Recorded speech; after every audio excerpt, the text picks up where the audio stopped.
প্রিয় ভাইরা, আমরা দেখেছি ভারতের বাবরি মসজিদ যখন ভাঙা হয়েছে, রাম মন্দির প্রতিষ্ঠা করা হয়েছে, কিন্তু বাংলাদেশে কোনো অরাজকতা হয়নি।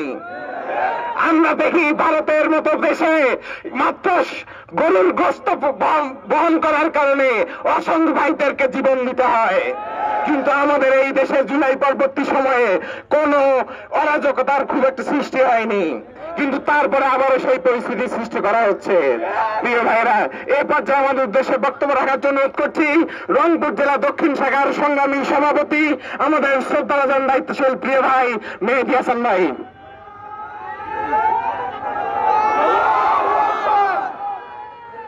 সংগ্রামী ছাত্র জনতা, আসসালামু আলাইকুম ওয়া রাহমাতুল্লাহ।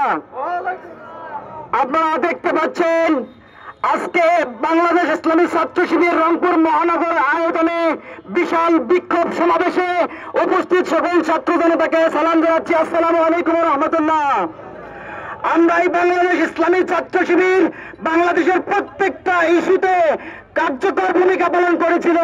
তারই ফলশ্রুতিতে আজকে গতকালকে আমাদের একজন আইনজীবীকে ইসকন নামক সন্ত্রাসী সংগঠন তারা আমাদের সেই আইনজীবীকে জবাই করে হত্যা করা হয়েছে। আমরা তার তীব্র নিন্দা এবং প্রতিবাদ জানাচ্ছি। সম্মানিত ছাত্র জনতা, আমরা সেই তখন থেকে শুরু করে এখন পর্যন্ত ইসলামী ছাত্র শিবির কখনো কোথাও হার মানেনি। ইসলামী ছাত্র শিবির ছাত্র জনতার রক্ত দিতে জানে। আবু সাইদের মতো আমাদের